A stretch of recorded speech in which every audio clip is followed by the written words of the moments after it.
Este video llega gracias a Booktime. Se habla a menudo de la teosofía y sus doctrinas como una religión de características novedosas. ¿Es una religión? Teósofo. No lo es. La teosofía representa el conocimiento divino o la ciencia. Pregunta: ¿cuál es el verdadero significado del término? Teósofo. Sabiduría divina o sabiduría de los dioses. Como teogonia, la genealogía de los dioses. La palabra teo en griego significa uno de los seres divinos.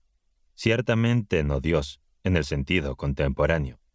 Por lo tanto, no se refiere a sabiduría de Dios, como algunos traducen, sino como sabiduría divina como la que poseen los dioses. Esta palabra tiene miles de años de antigüedad. ¿Cuál es el origen del nombre? El nombre proviene de los filósofos alejandrinos, conocidos como amantes de la verdad o filatélicos, de fil, amar, y aletheia, verdad. El término teosofía se remonta al siglo III de nuestra era y se originó con Amonio Sacas y sus discípulos, quienes hicieron el sistema teosófico ecléctico. ¿Cuál era el propósito de este sistema? En primer lugar, su objetivo era inculcar ciertas grandes verdades morales en sus discípulos y en todos aquellos que amaran la verdad. De ahí el lema adoptado por la sociedad teosófica: no hay religión más elevada que la verdad. El objetivo principal de los fundadores de la escuela teosófica ecléctica era uno de los 3 objetivos de su sucesora moderna, la sociedad teosófica. Estos objetos eran: reconciliar todas las religiones, sectas y naciones bajo un sistema ético común basado en verdades eternas. ¿Qué evidencia tienes para demostrar que esto no es un sueño imposible y que todas las religiones del mundo se basan en la misma verdad? La evidencia se encuentra en el estudio y análisis comparativo. La religión sabiduría era una sola en la antigüedad, y la similitud de la filosofía religiosa primitiva se evidencia a través de las doctrinas idénticas enseñadas a los iniciados durante los misterios, una institución que alguna vez se extendió universalmente. Todos los cultos antiguos indican la existencia de una única teosofía anterior a ellos. La llave que abre uno debe abrir todos. De lo contrario, no puede ser la llave correcta. La política de la sociedad teosófica. Pregunta: en los tiempos de Amonio, existían varias y grandes religiones antiguas y numerosas sectas, incluso en Egipto y Palestina. ¿Cómo podría reconciliarlas? Amonio intentaba lograr lo que estamos tratando de hacer nuevamente en la actualidad. Los neoplatónicos eran un grupo diverso que abrazaba varias filosofías religiosas, de manera similar a nuestros teósofos en la actualidad.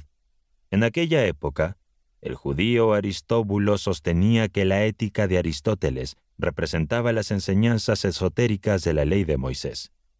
Philo Judeaus buscaba reconciliar el Pentateuco con la filosofía pitagórica y platónica.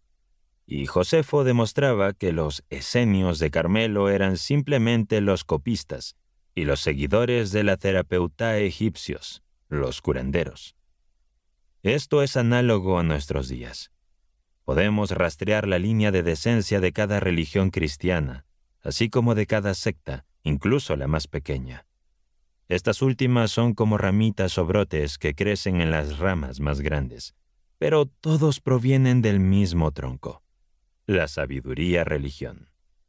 Demostrar esto fue el propósito de Amonio, quien se esforzó por persuadir a gentiles, cristianos, judíos e idólatras a dejar de lado sus contiendas y recordar que todos tenían en posesión la misma verdad bajo diversas apariencias, y que todos eran hijos de una madre común. Este también es el propósito de la teosofía. Recuerda que puedes encontrar todos nuestros audiolibros y muchos más sin publicidad en Booktime. Descarga el aplicativo ya. ¿Qué autoridades respaldan esta afirmación sobre los antiguos teósofos de Alejandría? Un número casi incontable de escritores conocidos. Mosheim, uno de ellos, dice lo siguiente: Amonio sostenía que la religión de las masas estaba intrínsecamente vinculada a la filosofía, pero había sufrido la desafortunada corrupción y oscuridad debido a sus concepciones humanas simples, supersticiones y falsedades. Argumentaba que era necesario purificarlas de estas impurezas y volver a exponerla sobre fundamentos filosóficos. Según él, la misión de Cristo era restaurar y devolver a su pureza original la sabiduría de los antiguos, limitar el amplio dominio de la superstición que prevalecía universalmente y, en parte, corregir y eliminar los errores que habían penetrado en diversas religiones.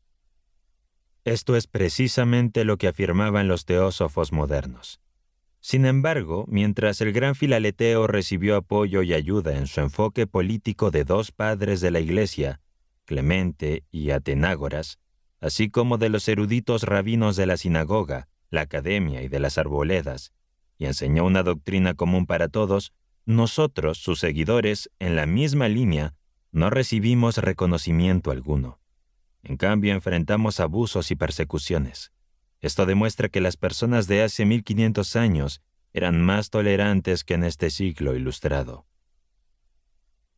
Fue apoyado y alentado por la Iglesia porque, a pesar de sus herejías, Amonio enseñaba el cristianismo y era cristiano. No, en absoluto. Aunque nació cristiano, nunca aceptó el cristianismo en la Iglesia. El mismo escritor se refiere a él con estas palabras: Amonio simplemente propuso sus enseñanzas basándose en los antiguos pilares de Hermes, que Platón y Pitágoras ya conocían, y a partir de estos construyeron su filosofía. Al encontrar similitudes en el prólogo del Evangelio según San Juan, dedujo de manera acertada que el propósito de Jesús era restaurar la gran doctrina de la sabiduría en su pureza original. Consideraba que las narrativas de la Biblia y las historias de los dioses eran alegorías que ilustraban la verdad, o en su defecto, fábulas que debían ser descartadas. Además, como dice la Enciclopedia de Edimburgo, Amonio reconoció que Jesucristo era un hombre excepcional y el amigo de Dios. Sin embargo, afirmó que Jesús no tenía la intención de abolir por completo el culto a los dioses, a quienes llamaba demonios, y que su único propósito era purificar la antigua religión. La sabiduría-religión esotérica en todas las épocas. Pregunta: dado que Amonio nunca dejó nada por escrito, ¿cómo podemos estar seguros de que estas fueron sus enseñanzas? De manera similar, Buda, Pitágoras, Confucio, Orfeo, Sócrates e incluso Jesús nos dejaron escritos propios. Sin embargo, la mayoría de ellos son figuras históricas y sus enseñanzas han perdurado. Los discípulos de Amonio, incluyendo a Orígenes y Herenio, escribieron tratados y explicaron su ética. Estos discípulos son igualmente históricos, sino más que los escritos apostólicos. Además, sus seguidores como Origen, Plotino o Longinos, consejero de la famosa reina Zenobia, han dejado extensos registros del sistema filaleteo. En cualquier caso, hasta donde se conocía su profesión pública de fe, ya que la escuela estaba dividida entre enseñanzas exotéricas y esotéricas. ¿Cómo han llegado estos principios a nuestros días? Dado que usted afirma que la sabiduría-religión era esotérica. La sabiduría-religión siempre ha sido una sola, y como la culminación del conocimiento humano posible, ha sido cuidadosamente preservada. Existió muchos años antes de los teósofos alejandrinos. Llegó a la era moderna y sobrevivirá a cualquier religión y filosofía. ¿De dónde y por quiénes ha sido preservada? Ha sido preservada entre los adeptos de todos los países, entre los buscadores sinceros de la verdad, sus discípulos, y en regiones del mundo donde estos temas siempre han sido valorados y perseguidos. La India, Asia Central y Persia. ¿Podría proporcionarme alguna evidencia de su carácter esotérico? La mejor evidencia que podemos ofrecer es que en todas las antiguas religiones y filosofías existía una enseñanza esotérica o secreta, además de un culto exotérico o público.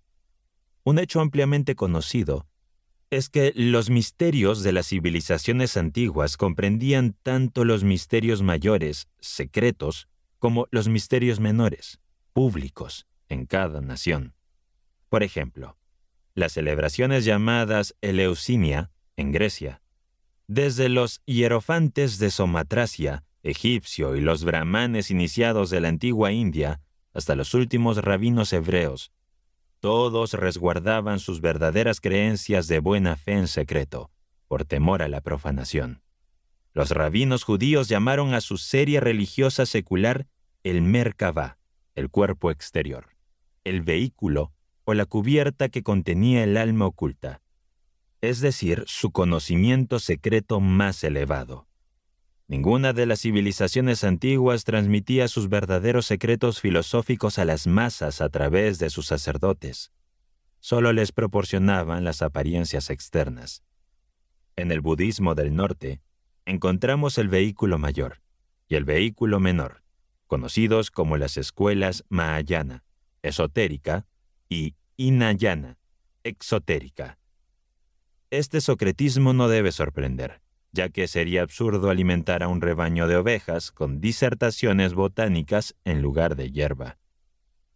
Pitágoras se refería a su conocimiento como el conocimiento de las cosas que son, y lo reservaba solo para sus discípulos comprometidos, aquellos que podían asimilar este alimento mental y quedaban satisfechos.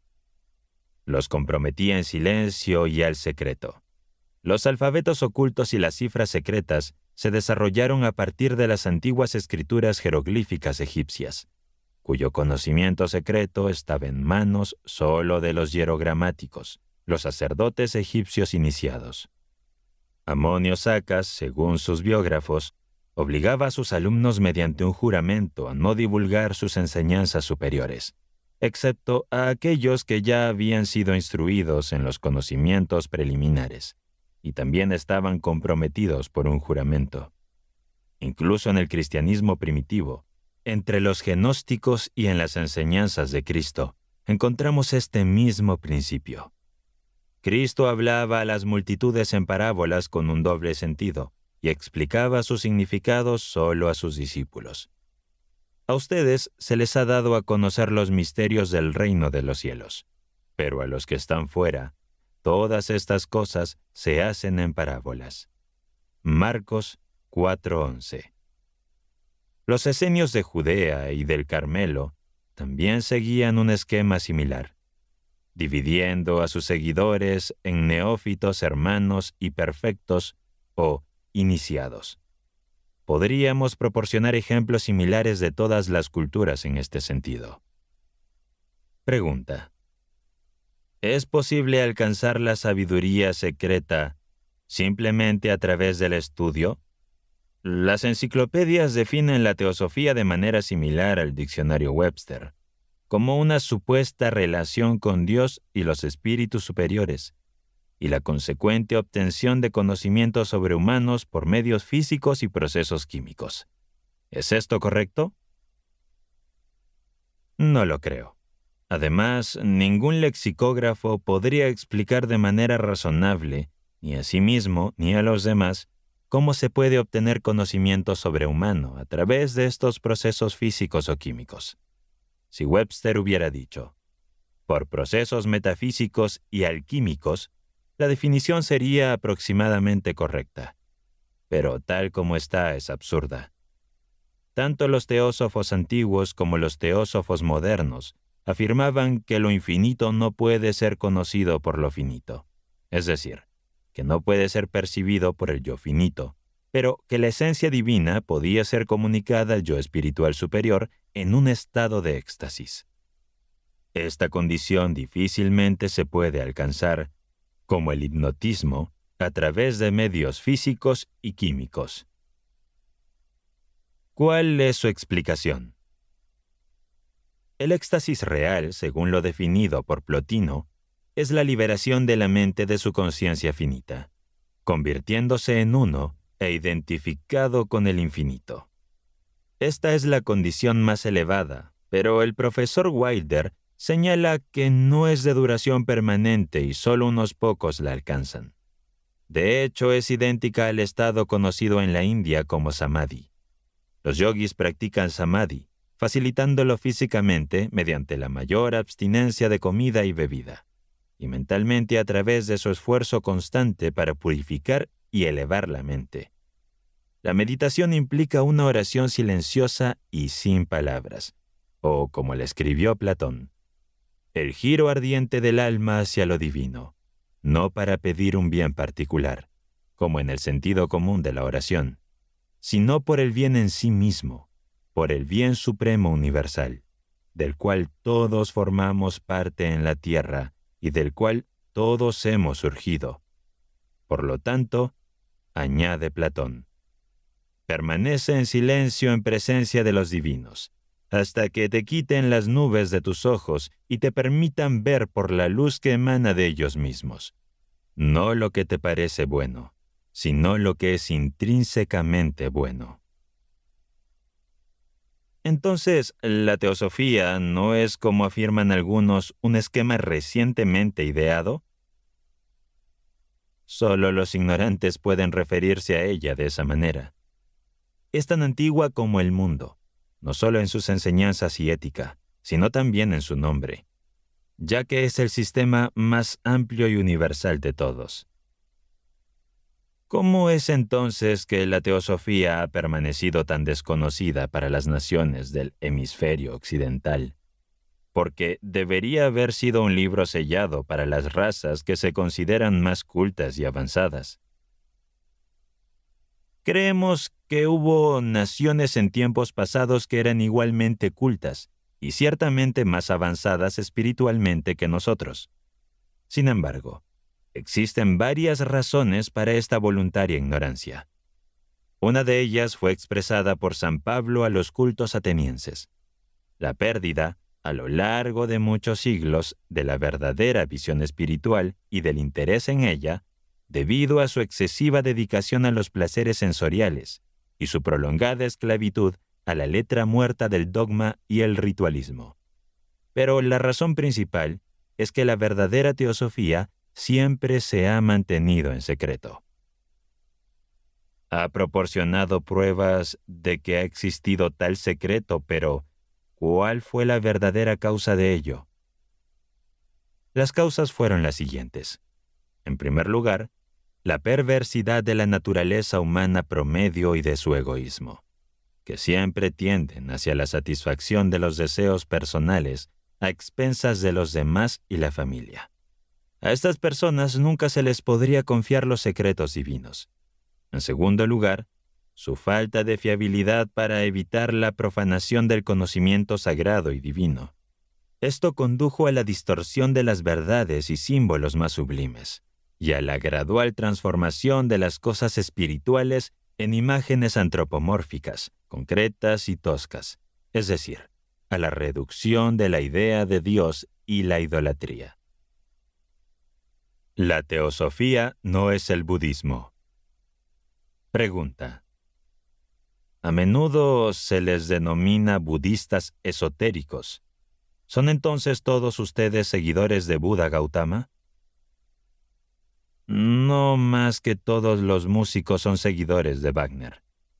Algunos de nosotros somos budistas por religión, pero en realidad hay más hindús y brahmanes que budistas entre nosotros, y más europeos y estadounidenses de origen cristiano que se han convertido en teósofos. El error proviene de un malentendido del verdadero significado del título del excelente libro del señor Sinnett, Budismo esotérico. La última palabra debería haberse escrito con una sola D, en lugar de con dos, ya que entonces budismo habría significado lo que se pretendía, simplemente sabiduría. Bodha, inteligencia, sabiduría, en lugar de budismo, que es la filosofía religiosa de Gautama, La teosofía, como ya se ha dicho, es la sabiduría religión. ¿Cuál es la diferencia entre el budismo, la religión fundada por el príncipe Kapilavastu, y el budismo, el sabidismo, que usted dice que es sinónimo de teosofía? La misma diferencia que existe entre las enseñanzas secretas de Cristo, conocidas como los misterios del reino de los cielos, y el posterior ritualismo y la teología dogmática de las iglesias y sectas. Buda significa el iluminado por Bodha, o entendimiento, la sabiduría. Esto se ha transmitido en su esencia a las enseñanzas esotéricas que Gautama compartió solo con sus arhats seleccionados. Pero algunos orientalistas niegan que Buda haya enseñado alguna vez alguna doctrina esotérica. También pueden negar que la naturaleza tenga secretos ocultos para los hombres de ciencia. Más adelante demostraré esto con la conversación de Buda con su discípulo Ananda. Sus enseñanzas esotéricas eran simplemente el Gupta Vidya, conocimiento secreto de los antiguos brahmanes, la clave de la cual sus sucesores modernos, con pocas excepciones, han perdido por completo. Y este Vidya ha pasado a lo que ahora se conoce como las enseñanzas internas de la escuela de Mahayana del budismo del norte. Aquellos que lo niegan son simplemente ignorantes que pretenden ser orientalistas. Les aconsejo que lean el libro del reverendo señor Atkins sobre el budismo chino, especialmente los capítulos sobre las escuelas y enseñanzas exotéricas y esotéricas, y luego comparen el testimonio de la antigua sobre el tema. Pero, ¿no es la ética de la teosofía idéntica a la enseñanza por Buda? Ciertamente, porque esta ética es el alma de la religión sabiduría, y fue una vez propiedad común de los iniciados de todas las naciones. Pero Buda fue el primero en plasmar esta elevada ética en sus enseñanzas públicas, y en hacer de ella el fundamento de la esencia misma de su sistema público. En esto radica la inmensa diferencia entre el budismo exotérico y cualquier otra religión, pues mientras que en otras religiones el ritualismo y el dogma ocupan el primer y lugar más importante, en el budismo es la ética la que siempre ha sido la más insistente. Esto explica la semejanza casi idéntica entre la ética de la teosofía y de la religión de Buda. ¿Hay grandes puntos de diferencia? Una gran distinción entre la teosofía y el budismo exotérico es que este último, representado por la Iglesia del Sur, niega por completo a. La existencia de cualquier deidad, y b. Cualquier vida consciente después de la muerte o incluso cualquier individualidad autoconsciente que sobreviva en el hombre. Al menos esa es la enseñanza de la secta siamesa, considerada ahora como la forma más pura del budismo exotérico. Y esto es así si nos referimos solo a las enseñanzas públicas de Buda. La razón de tal reticencia, por su parte, la daré más adelante. Pero las escuelas de la Iglesia Budista del Norte, establecidas en aquellos países a los que se retiraron sus arhats iniciados después de la muerte del maestro, enseñan todo lo que ahora se llama doctrinas teosóficas, porque forman parte del conocimiento de los iniciados, demostrando cómo la verdad ha sido sacrificada en aras de la letra muerta por la ortodoxia, demasiado celosa del budismo del sur. Pero cuánto más grandiosa y noble, filosófica y científica, incluso en su letra muerta, es esta enseñanza de la que cualquier otra iglesia o religión. Sin embargo, la teosofía no es budismo. Teosofía exotérica y esotérica. Lo que la sociedad teosófica moderna no es. ¿Cansado de publicidad como esta? Encuentra todos nuestros audiolibros y muchos más sin publicidad en Booktime. Descarga el aplicativo ya. Pregunta. Entonces, ¿sus doctrinas no son un renacimiento del budismo, ni están completamente copiadas de la teosofía neoplatónica? No lo son. Pero a estas preguntas no puedo darles una mejor respuesta que citando una ponencia leída sobre teosofía por el Dr. J. D. Bach, FTS, en la última convención teosófica en Chicago, América, en abril de 1889. Ningún teósofo vivo ha expresado y comprendido mejor la verdadera esencia de la teosofía que nuestro honorable amigo, el Dr. Bach. La Sociedad Teosófica se estableció con el propósito de difundir las enseñanzas teosóficas y fomentar una vida teosófica. No es la primera de su tipo. Posee un libro titulado Transacciones Teosóficas de la Sociedad de Filadelfia, impreso en Londres en 1697. Asimismo, cuento con otro volumen titulado Introducción a la Teosofía, o La Ciencia del Misterio de Cristo, que abarca la filosofía de todos los aspectos de la vida, tanto mágicos como espirituales, y sirve como guía para alcanzar la más elevada pureza, santidad y perfección evangélica. Este libro, publicado en Londres en 1855, también brinda orientación para alcanzar la visión divina y las artes sagradas de los ángeles, así como otras prerrogativas de la regeneración. La siguiente es la dedicatoria de este libro. A los estudiantes de las universidades, colegios y escuelas de la cristiandad, a los profesores de ciencias metafísicas, mecánicas y naturales en todas sus formas, a los hombres y mujeres de la educación en general, de fe ortodoxa fundamental, a los deístas, arrianos, universitarios, suecos y otros credos defectuosos e infundados, racionalistas y escépticos de todo tipo, a los mahometanos, judíos y patriarcas religionistas orientales de mente justa e ilustrada, pero especialmente al ministro y misionero evangélico, ya sea a los pueblos bárbaros o intelectuales. Esta introducción a la teosofía o a la ciencia del fundamento y misterio de todas las cosas está muy humilde y afectuosamente dedicada. Al año siguiente, en 1856, se publicó otro volumen, octavo real, de 600 páginas, tipo diamante, titulado Misceláneas Teosóficas. De esta última obra solo se imprimieron 500 ejemplares, destinados a ser distribuidos gratuitamente en bibliotecas y universidades.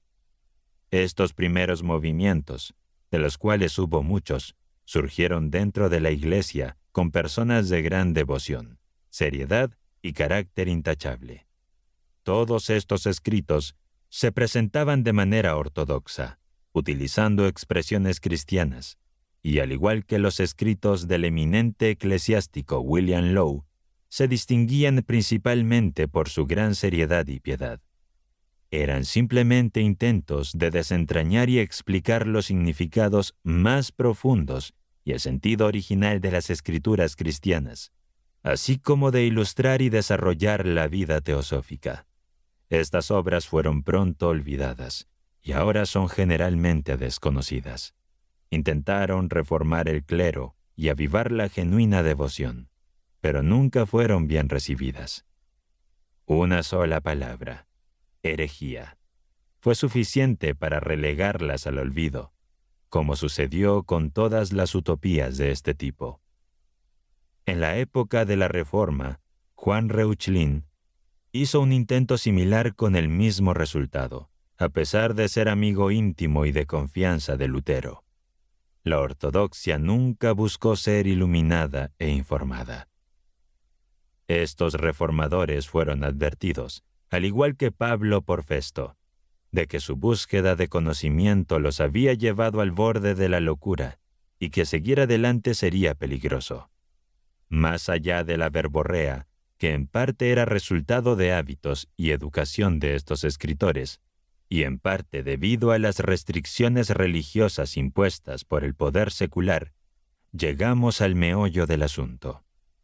Estos escritos eran genuinamente teosóficos y se centraban únicamente en el conocimiento del ser humano sobre su propia naturaleza y la vida superior del alma. El movimiento teosófico actual a veces ha sido malinterpretado como un intento de convertir el cristianismo en budismo, lo que simplemente significa que la palabra herejía ha perdido su capacidad para infundir temor y ha dejado de tener poder. A lo largo de la historia, individuos de diversas épocas han comprendido, en mayor o menor medida, las doctrinas teosóficas y las han integrado en sus vidas. Estas doctrinas no están atadas a ninguna religión en particular, ni limitadas a una sociedad o periodo específico. Son el legado inherente de cada alma humana. La ortodoxia debe ser desarrollada por cada individuo de acuerdo a su propia naturaleza y necesidades. Esto explica por qué aquellos que han considerado la teosofía como una nueva religión han buscado en vano un credo y rituales específicos. Su credo es la fidelidad a la verdad, y su ritual es honrar toda verdad mediante su aplicación en la vida. La comprensión limitada que las masas tienen del principio de la fraternidad universal se refleja en el escaso reconocimiento de su importancia trascendental, como puede observar en la diversidad de opiniones y falsas interpretaciones acerca de la sociedad teosófica. Esta sociedad fue fundada en base a un solo principio fundamental: la hermandad esencial de la humanidad, tal como se ha expuesto de manera breve e imperfecta aquí. Se le ha criticado acusándola de ser budista y anticristiana, como si pudiera ser ambas cosas al mismo tiempo, cuando tanto el budismo como el cristianismo, en sus formas originales, presentadas por sus fundadores inspirados, enfatizan la fraternidad como el núcleo de su doctrina y vida. La teosofía también ha sido vista como algo novedoso, o en el mejor de los casos, como un antiguo misticismo disfrazado con un nuevo nombre. Aunque es cierto que muchas sociedades que promueven el altruismo o la fraternidad esencial han adoptado diferentes nombres, también es cierto que muchas de ellas se han autodenominado teosóficas, compartiendo principios y objetivos similares a la sociedad actual que lleva ese nombre. En todas estas sociedades, la doctrina fundamental ha sido la misma, mientras que todo lo demás ha sido secundario. Sin embargo, no se puede pasar por alto el hecho de que muchas personas se sienten atraídas por lo secundario y pasan por alto o desconocen lo esencial. No podría haber una respuesta mejor ni más explícita, proveniente de un hombre que es uno de nuestros teósofos más respetados y sinceros a sus preguntas. ¿Qué sistema prefiere o sigue, en ese caso, además de la ética budista? Ninguno en particular, y todos en general.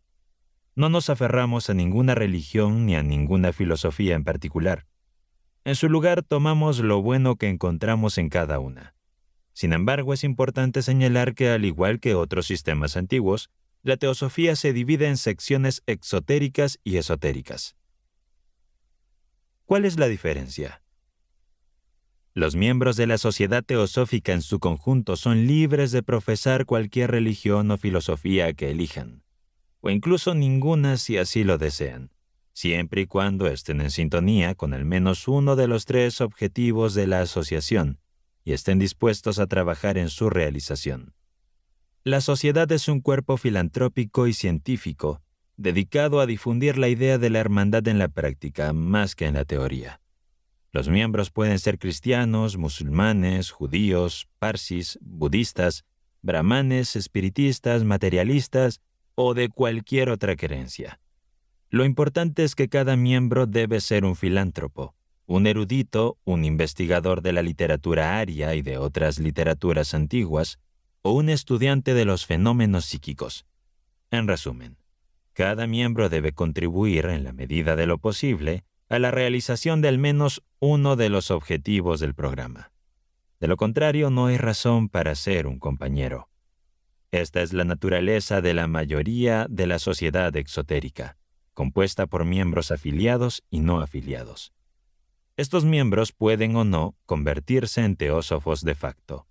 Ser miembro se basa en la afiliación a la sociedad, pero no otorga automáticamente el título de teósofo a quien carece del sentido de la adecuación divina de las cosas o que interpreta la teosofía de manera sectaria o egoísta. En este caso, se podría parafrasear diciendo: uno se convierte en teósofo al vivir la teosofía. Teósofos y miembros del TS. Pregunta: esto se aplica a los miembros laicos, según tengo entendido. ¿Y qué pasa con aquellos que siguen el estudio esotérico de la teosofía? ¿Son ellos los verdaderos teósofos? No necesariamente, hasta que hayan demostrado serlo. Ingresan en el grupo interno y se comprometen a seguir tan estrictamente como les sea posible las reglas del cuerpo oculto. Esta es una tarea ardua, ya que la regla más importante es la completa renuncia a la propia personalidad. Es decir, el miembro comprometido debe convertirse en un altruista absoluto. Nunca pensar en sí mismo y dejar de lado su propia vanidad y orgullo, centrándose en el bienestar de sus semejantes, además de sus hermanos en el círculo esotérico. Debe vivir, si las enseñanzas esotéricas le sirven, una vida de abstinencia en todos los aspectos, de abnegación y estricta moralidad, cumpliendo su deber hacia todos los seres humanos. Los pocos verdaderos teósofos de la sociedad teosófica se encuentran entre estos miembros. Esto no significa que fuera de la sociedad teosófica y del círculo interno no haya teósofos, porque los hay, y en mayor número de lo que la gente imagina. Ciertamente más de los que se encuentran entre los miembros laicos de la sociedad teosófica. Entonces, ¿cuál es la utilidad de unirse a la llamada sociedad teosófica en ese caso? ¿Cuál es el incentivo? Ninguno, excepto la ventaja de recibir instrucciones esotéricas, las auténticas enseñanzas de la religión sabiduría. Y si se lleva a cabo el programa real, obtener mucha ayuda y simpatía mutua. La unión es fuerza y armonía, y los esfuerzos simultáneos bien coordinados producen maravillas. Este ha sido el secreto de todas las asociaciones y comunidades desde el inicio de la humanidad. Pero, ¿por qué un individuo de mente equilibrada y determinación inquebrantable, alguien con una gran energía y perseverancia, no podría convertirse en ocultista e incluso en adepto si trabaja en solitario? Es posible que alguien lo logre, pero las probabilidades de fracaso son de 10.000 contra 1. Entre otras razones, en nuestros días no existe ningún libro de ocultismo o teurgia que explique los secretos de la alquimia o la teosofía medieval en un lenguaje sencillo. Todo está lleno de simbolismos o parábolas, y dado que la clave de estos símbolos se ha perdido en Occidente durante siglos, ¿cómo puede alguien aprender el significado correcto de lo que está leyendo y estudiando?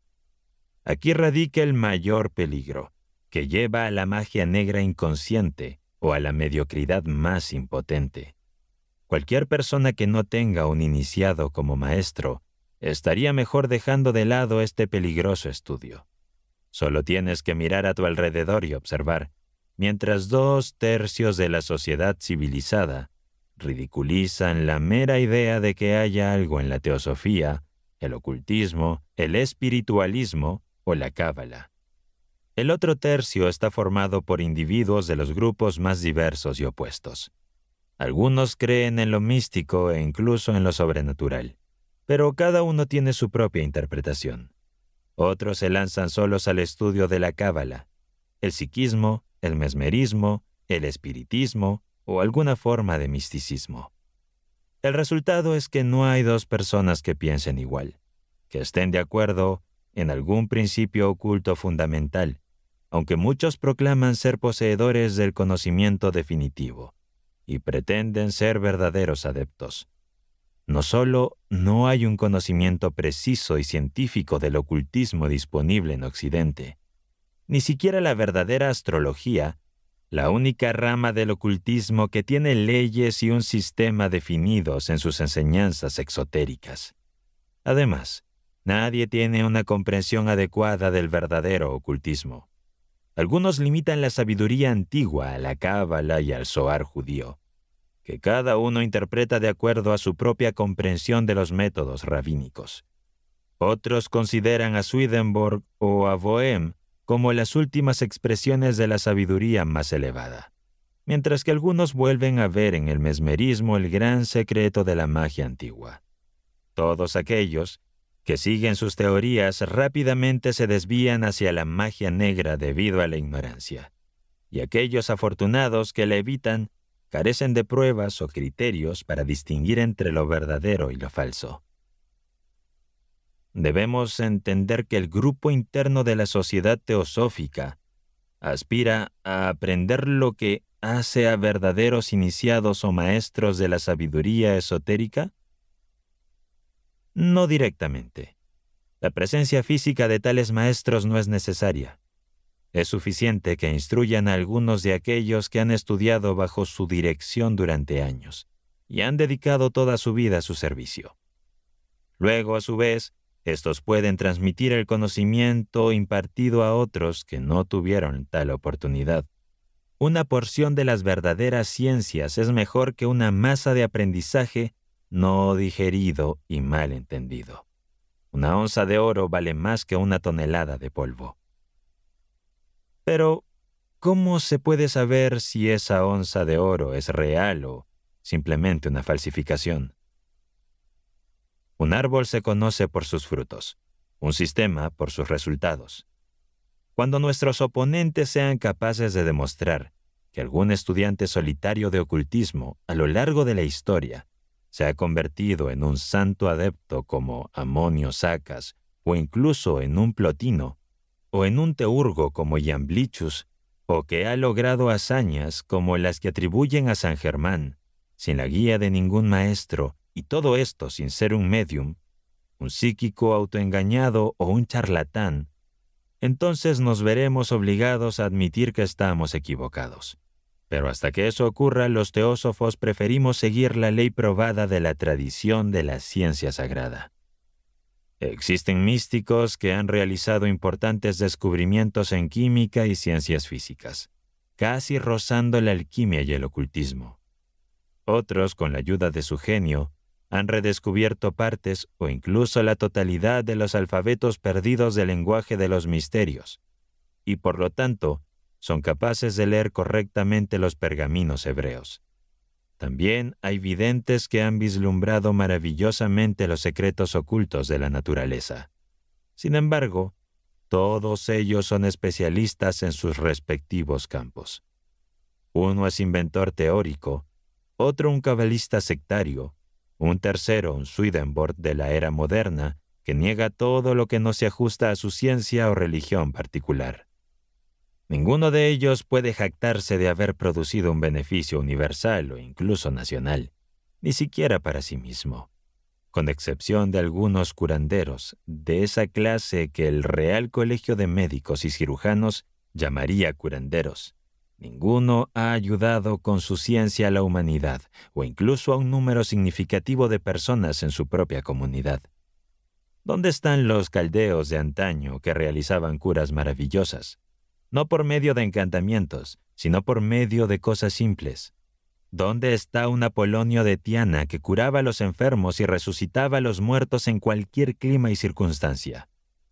Conocemos a algunos especialistas de la primera clase en Europa, pero ninguno de la segunda, excepto en Asia, donde aún se conserva el secreto de los yogis que pueden vivir en la muerte. ¿Es la producción de tales adeptos en la curación el objetivo de la teosofía? Tiene múltiples metas, pero las más cruciales apuntan a aliviar el sufrimiento humano, ya sea de índole moral o física. Consideramos que las primeras son considerablemente más relevantes que las segundas. La teosofía debe enfocarse en cultivar la ética y purificar el alma como medio para aliviar el cuerpo físico, cuyos padecimientos, excepto en casos accidentales, tienen raíces hereditarias. La búsqueda del ocultismo con fines egoístas para satisfacer ambiciones personales, el orgullo o la vanidad, no conduce al verdadero propósito. En cambio, el auténtico objetivo radica en ayudar a la humanidad que padece. No se convierte uno en ocultista estudiando una única rama de la filosofía esotérica, sino al dominarlas todas. Recuerda que puedes encontrar todos nuestros audiolibros y muchos más sin publicidad en Booktime. Descarga el aplicativo ya. ¿Solo los estudiosos de las ciencias esotéricas reciben apoyo para alcanzar este importante objetivo? En absoluto. Cualquier miembro laico tiene derecho a la educación general si lo desea, pero pocos están dispuestos a convertirse en lo que se denomina miembros trabajadores, y la mayoría prefiere permanecer como los inactivos de la teosofía. Es crucial comprender que se fomenta la investigación privada en la sociedad teosófica, siempre y cuando no cruce la línea que separa lo exotérico de lo esotérico, lo superficial de la magia consciente. La diferencia entre teosofía y espiritismo. Pregunta. Usted habla de teosofía y ocultismo. ¿Son idénticos? De ninguna manera. Un individuo puede ser un teósofo altamente competente, ya sea dentro o fuera de la sociedad, sin ser en absoluto un ocultista. Sin embargo, nadie puede ser un auténtico ocultista sin ser un verdadero teósofo. De lo contrario, simplemente se convierte en un mago negro, consciente o inconsciente.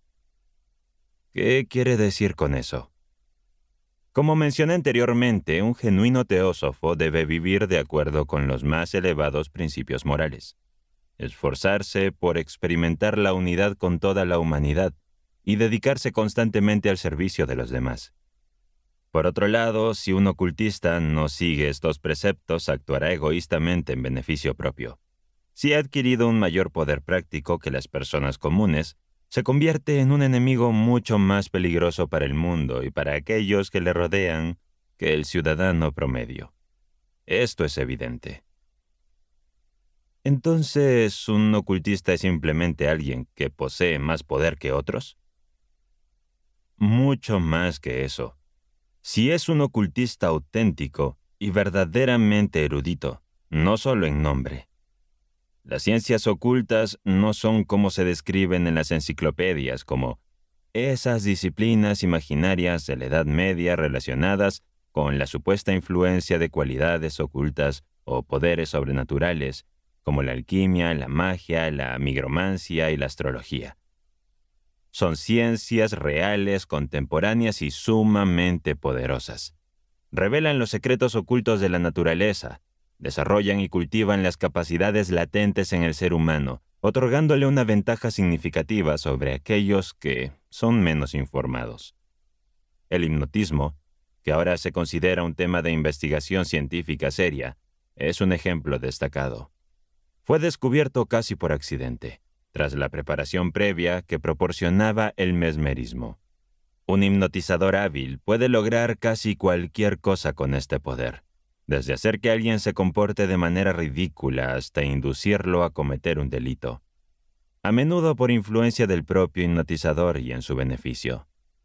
¿No es un poder aterrador cuando cae en manos sin escrúpulos?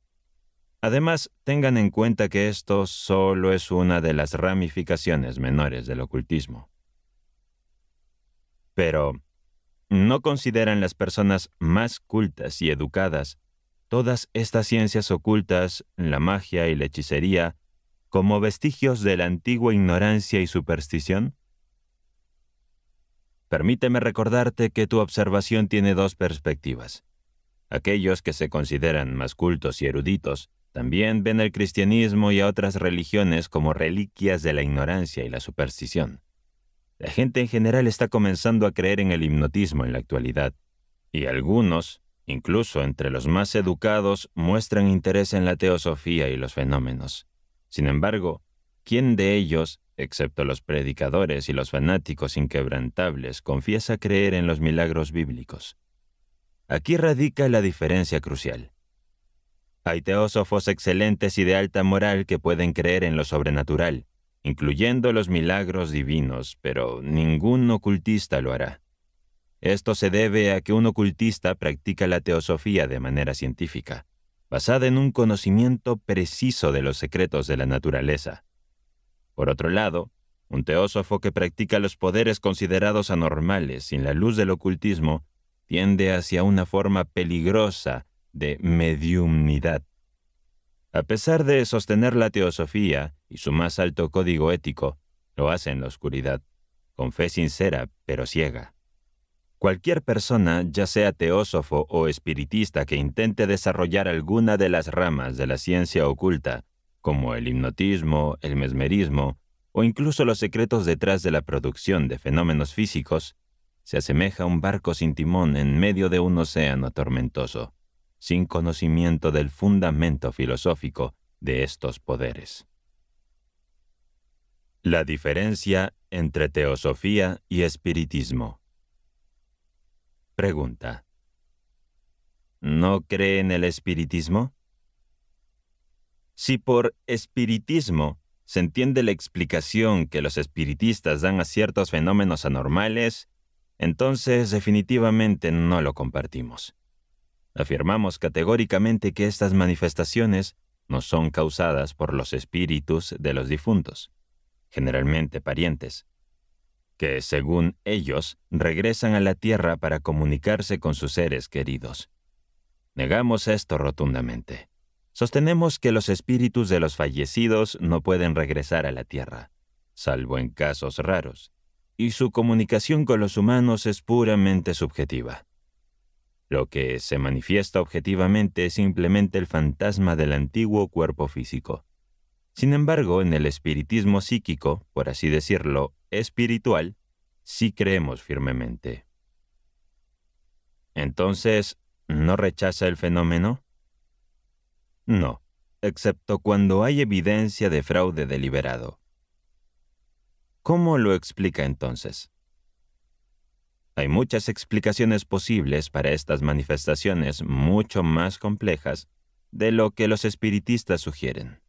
En primer lugar, el Deus ex machina en las llamadas materializaciones suele ser el cuerpo astral, o doble del médium o de alguien presente.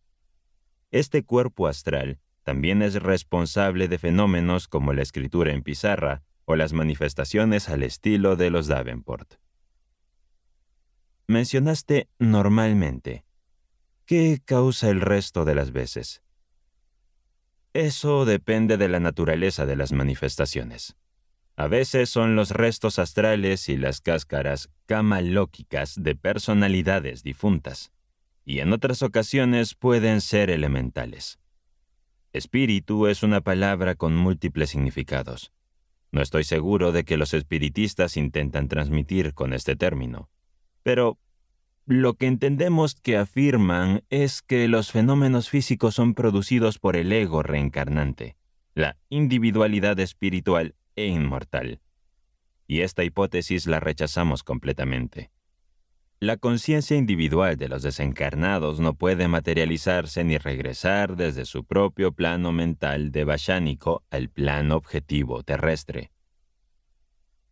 Pero muchas comunicaciones de los espíritus parecen demostrar inteligencia y conocimiento de hechos desconocidos para el médium, e incluso a veces no presentes conscientemente en la mente del investigador ni en la audiencia. Esto no necesariamente demuestra que la inteligencia y el conocimiento a lo que te refieres provenga de espíritus o almas incorpóreas. Se sabe que los sonámbulos componen música, poesía y resuelven problemas matemáticos mientras están en estado de trance, sin haber aprendido nunca música ni matemáticas. Otros han respondido inteligentemente a preguntas que se les han formulado e incluso en varios casos han hablado idiomas como el hebreo y el latín, que desconocían por completo cuando estaban despiertos. Todo esto en un estado de sueño profundo. ¿Sostienes entonces que esto fue causado por los espíritus? Pero, ¿cómo lo explicarías? Sostenemos que dado que la chispa divina en el ser humano es única y esencialmente idéntica al espíritu universal, nuestro yo espiritual es prácticamente omnisciente, pero no puede manifestar su conocimiento debido a las limitaciones de la materia. Cuanto más se eliminan estas limitaciones, es decir, cuanto más se suspende la actividad y la conciencia independiente del cuerpo físico, como el sueño profundo o el trance profundo, o nuevamente en la enfermedad, más plenamente puede manifestarse el yo interior en este plano. Esta es nuestra explicación de estos fenómenos verdaderamente maravillosos de orden superior, en los que se muestra una inteligencia y un conocimiento innegables. En cuanto a las manifestaciones de orden inferior, como los fenómenos físicos y los temas comunes de los espíritus, explicar incluso lo más importante de nuestra enseñanza sobre el tema requeriría más espacio y tiempo de lo que podemos asignar en este momento. No deseamos interferir en la creencia de los espiritistas más que en cualquier otra creencia. El onus probandi debe recaer en aquellos que creen en los espíritus, y en la actualidad, aunque aún están convencidos de que el tipo superior de manifestaciones se produce a través de las almas desencarnadas, sus líderes y las personas más eruditas e inteligentes entre los espiritistas son los primeros en admitir que no todos los fenómenos son causados por los espíritus. Poco a poco llegarán a reconocer toda la verdad. Mientras tanto, no tenemos derecho ni deseo de hacer proselitismo de nuestros puntos de vista. En cuanto a los casos de manifestaciones puramente psíquicas y espirituales, creemos en la intercomunicación del espíritu del ser humano vivo con el de las personalidades desencarnadas. ¿Significa esto que usted rechaza por completo la filosofía del espiritismo? Si por filosofía te refieres a sus teorías rudimentarias, entonces sí lo hacemos. Pero en realidad carecen de una verdadera filosofía. Esto es lo que afirman sus mejores, sus defensores más intelectuales y serios. Su verdad fundamental única, irrefutable, es que los fenómenos son causados por fuerzas e inteligencias invisibles a través de medios controlados. Nadie excepto un materialista extremo al estilo de la escuela del dedo gordo de Huxley quiere o puede negarlo.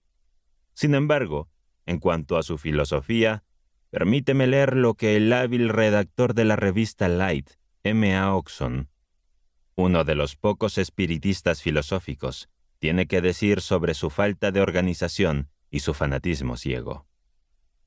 Vale la pena prestar atención a este punto, ya que es de suma importancia.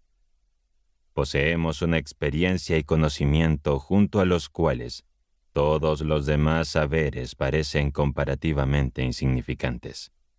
El espiritista común se irrita cuando alguien cuestiona su conocimiento seguro del futuro y su certeza absoluta de la vida después de la muerte.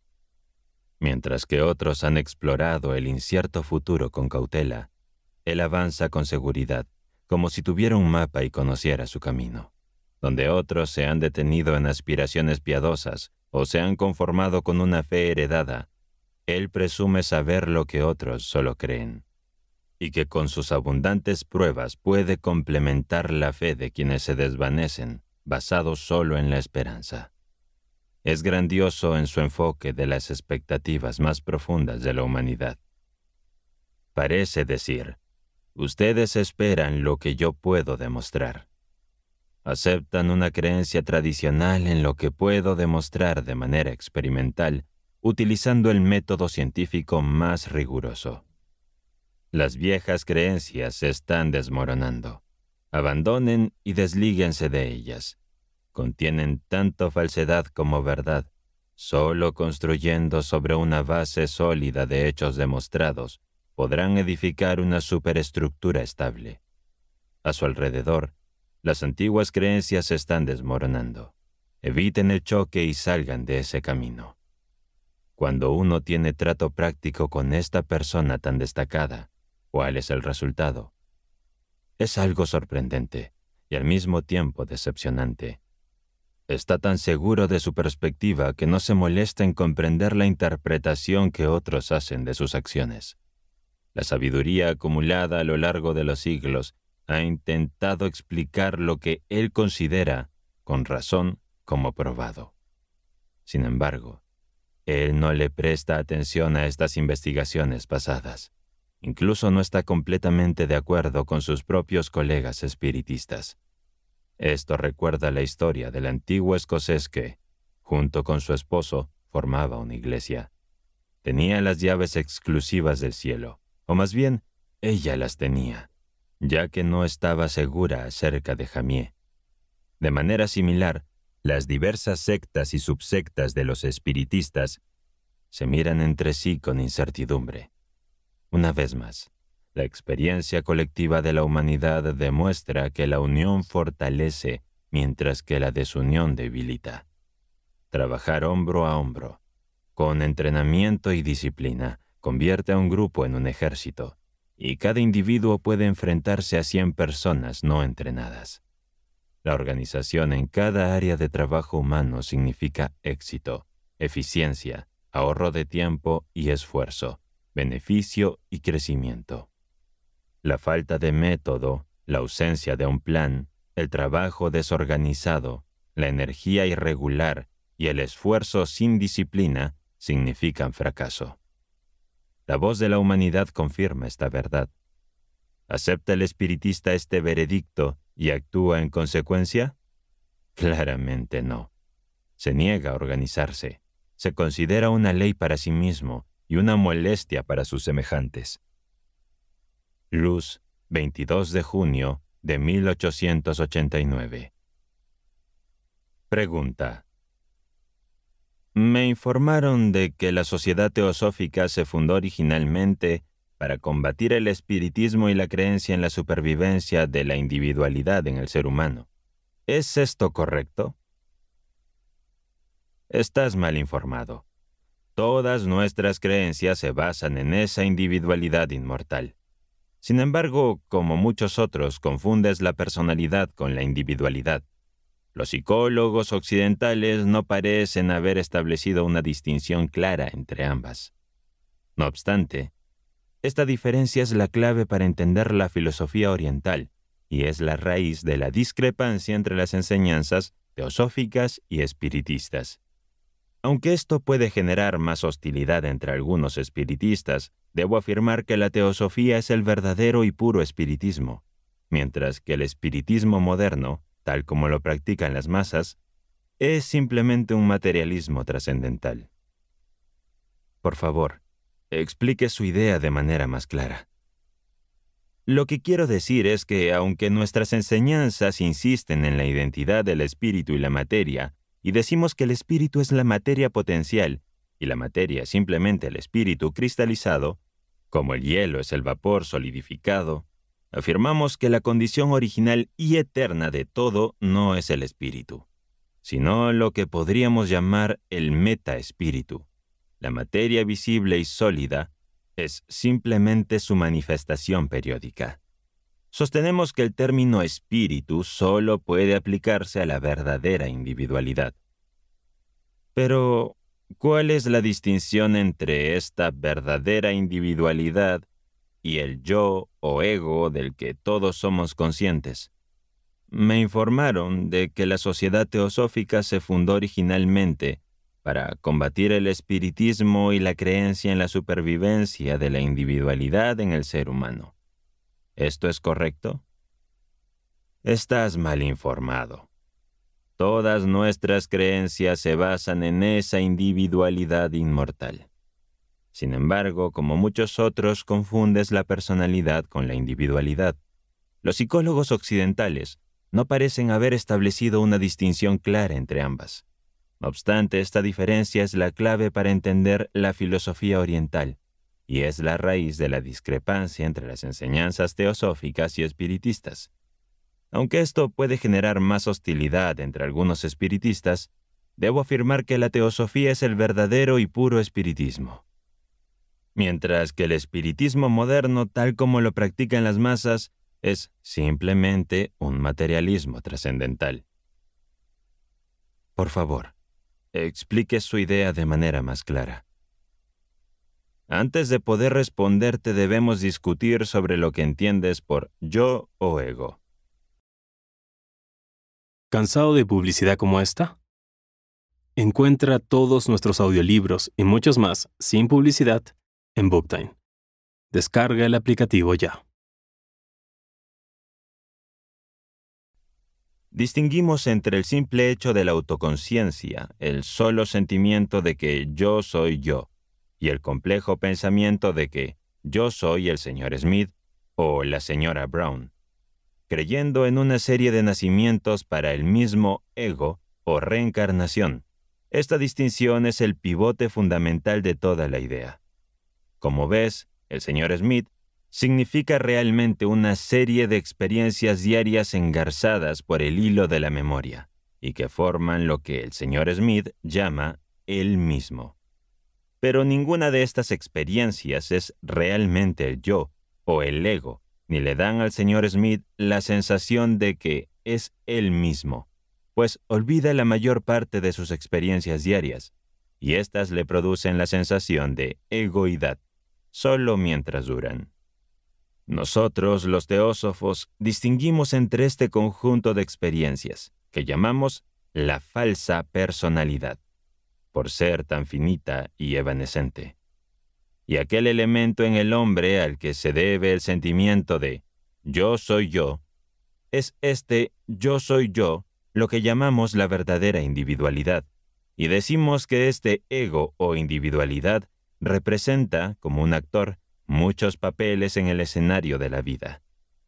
Llamemos a cada nueva vida en la tierra del mismo ego una noche en el escenario de un teatro. Una noche el actor o ego aparece como Macbeth, la siguiente como Shylock, la tercera como Romeo, la cuarta como Hamlet o el Rey Lear, y así sucesivamente, hasta que ha recorrido todo el ciclo de encarnaciones. El ego comienza su peregrinaje vital como un duende, un Ariel o un Puck. Interpreta el papel de un superhéroe, es un soldado, un sirviente, uno de los coros.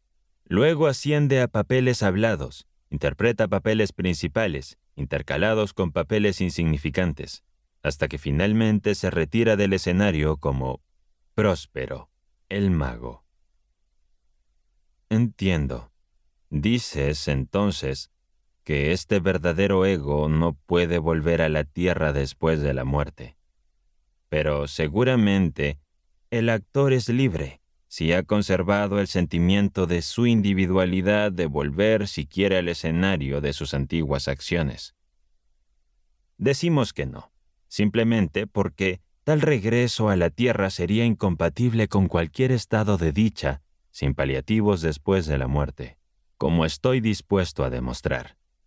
Decimos que el hombre sufre tanta miseria inmerecida durante su vida por culpa de otros con los que ha estado asociado o a causa de su entorno, que seguramente tiene derecho a un perfecto descanso y tranquilidad, si no a la dicha, antes de retomar la carga de la vida. Sin embargo, podemos discutir esto en detalle más adelante. ¿Por qué se acepta la teosofía? Pregunta.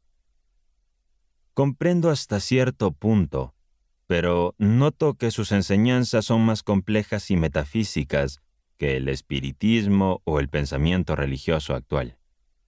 ¿Podría decirme qué ha provocado que este sistema de teosofía que usted promueve haya generado tanto interés y controversia al mismo tiempo? Creo que hay varias razones para ello. Entre las causas que se puede mencionar, en primer lugar, está la fuerte reacción contra las teorías excesivamente materialistas que prevalecen actualmente entre los científicos. En segundo lugar, existe una insatisfacción general con la teología artificial de las diversas iglesias cristianas, así como con el crecimiento y la rivalidad de numerosas sectas religiosas. En tercer lugar, cada vez más personas se dan cuenta de que las creencias, que son claramente contradictorias entre sí, no pueden ser verdaderas, y que las afirmaciones no respaldadas no pueden ser reales. Esta desconfianza natural hacia las religiones convencionales se ve agravada por su fracaso en preservar la moral y purificar la sociedad y las masas. En cuarto lugar, muchos creen y algunos saben que debe existir un sistema filosófico y religioso que sea científico en lugar de puramente especulativo. Por último, la creencia, tal vez, de que dicho sistema debe buscarse en enseñanzas mucho más antiguas que cualquier religión moderna. Pero, ¿cómo surgió exactamente este sistema en este momento? Esto ocurrió porque el momento era propicio, como lo demostró el decidido esfuerzo de numerosos estudiantes ansiosos de alcanzar la verdad, sin importar el costo ni el lugar donde se ocultara. Al ver esto, los guardianes permitieron que al menos algunas porciones de esa verdad fueran proclamadas. Si la formación de la sociedad teosófica se hubiera retrasado unos años más, la mitad de las naciones civilizadas habrían caído en el materialismo completo en ese momento, mientras que la otra mitad se habría sumido en el antropomorfismo y el fenomenismo. ¿Deberíamos considerar la teosofía de alguna manera como una revelación? De ninguna manera, ni siquiera en el sentido de una revelación nueva y directa de seres superiores, sobrenaturales o al menos sobrehumanos, sino solo en el sentido de una revelación de verdades muy antiguas a mentes que hasta ahora las ignoraban, desconociendo incluso la existencia y preservación de tal conocimiento arcaico. Ha mencionado la persecución. Si la verdad es tal como la presenta la teosofía, ¿por qué ha encontrado tanta oposición y no ha sido ampliamente aceptada? Hay muchas y variadas razones para esto. Una de ellas es el rechazo que sienten las personas hacia las innovaciones, como las llaman. El egoísmo es esencialmente conservador y detesta ser perturbado. Prefiere una mentira fácil y poco precisa a la mayor verdad, si esta última requiere el sacrificio de la más mínima comodidad. El poder de la inercia mental es fuerte en todo lo que no promete beneficios y recompensas inmediatas. Nuestra época es predominantemente pragmática y poco espiritual. Además, las enseñanzas teosóficas son desconocidas, y algunas de sus doctrinas son altamente abstractas, lo que contradice las ilusiones humanas que muchos sectarios han abrazado, erosionando las creencias populares en su núcleo. A esto se suma el esfuerzo personal y la gran pureza de vida exigidos a quienes se convierten en discípulos del círculo interior, y la limitada audiencia a la que se dirige un código completamente desinteresado. Esto explica por qué la teosofía avanza lentamente y sufren y han perdido toda esperanza de ser ayudados al salir del lodazal de la vida por otros medios. Además, la historia de cualquier sistema de creencias o moral recién introducido en un entorno ajeno, muestra que sus conocimientos enfrentan todos los obstáculos que el oscurantismo y el egoísmo pueden imaginar. La corona del innovador es una corona de espinas.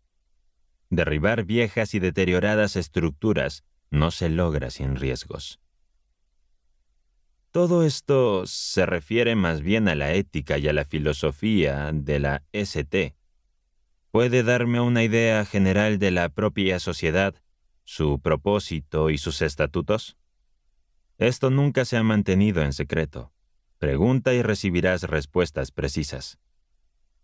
Pero he oído que estabas obligado a hacer promesas.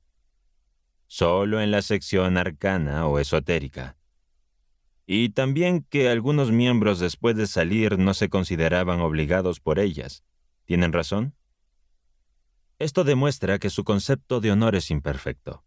¿Cómo pueden tener razón? Como se menciona en El Sendero, nuestro órgano teosófico de Nueva York, al tratar un caso como este. Supongamos que un soldado es juzgado por violar el juramento y la disciplina y es expulsado del servicio. En su ira por la justicia que ha invocado y de cuyas consecuencias fue claramente advertido, el soldado se dirige al enemigo con información falsa, actuando como espía y traidor como venganza contra su antiguo líder, y afirma que su castigo lo ha liberado de su juramento de lealtad a una causa. ¿Crees que esto es justificado? ¿No consideras que mereces ser llamado un hombre deshonroso y cobarde? Lo creo, pero algunas personas piensan lo contrario. Eso es lamentable para ellos. Sin embargo, podemos hablar más sobre este tema más adelante, si lo deseas.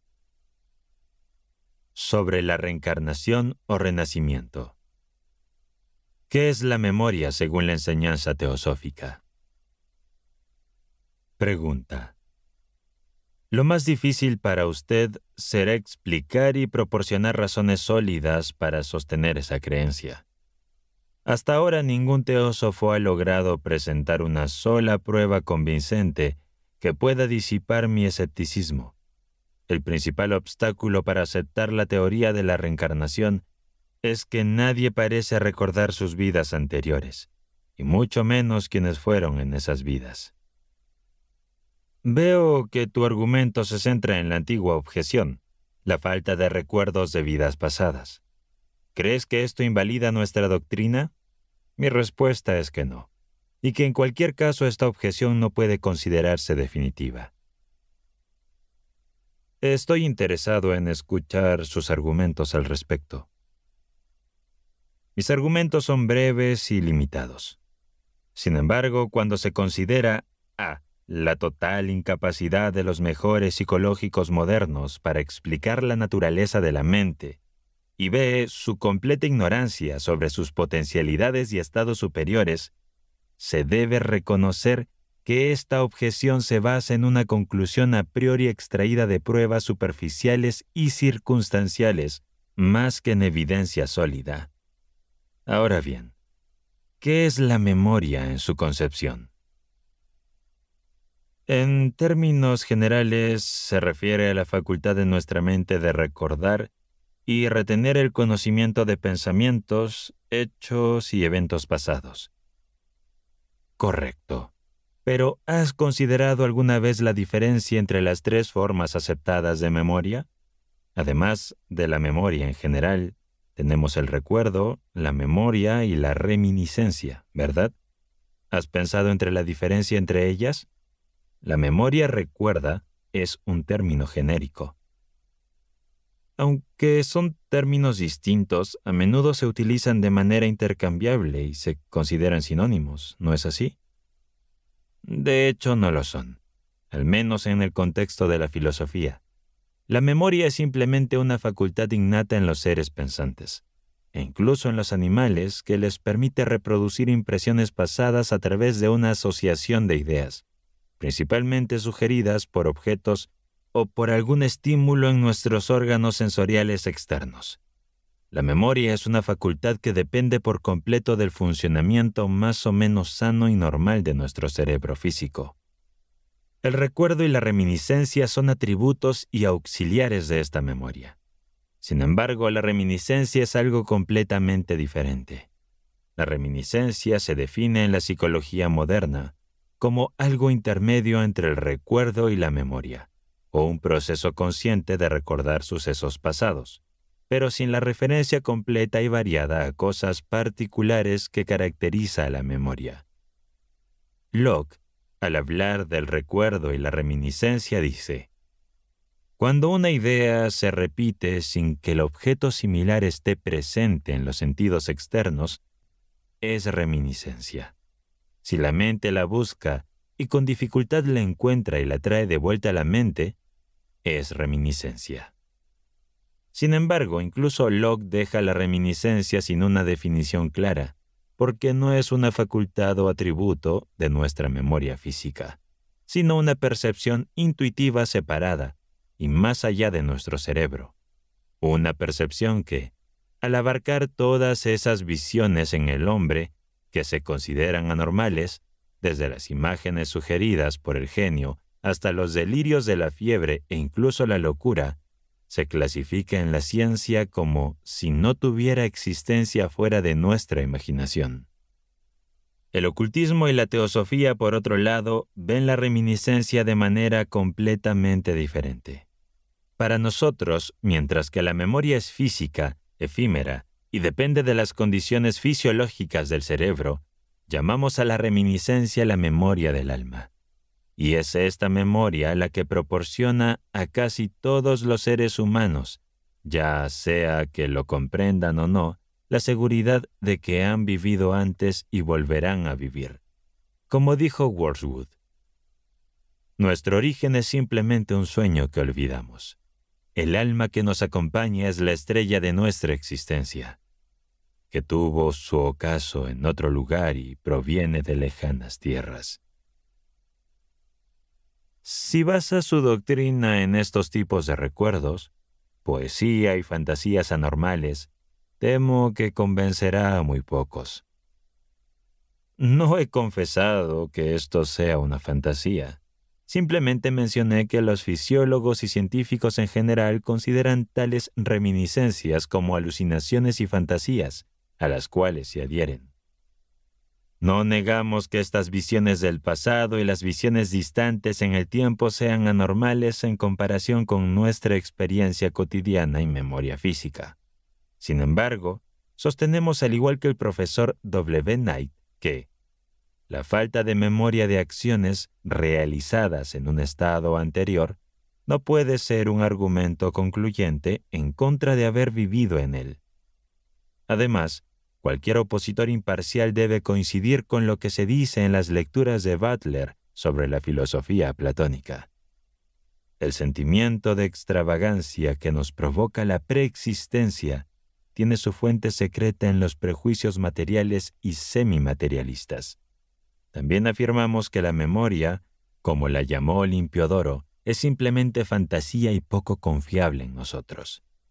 Amonio Saca sostenía que la única facultad del hombre que se opone directamente a la previsión o mirar hacia el futuro es la memoria.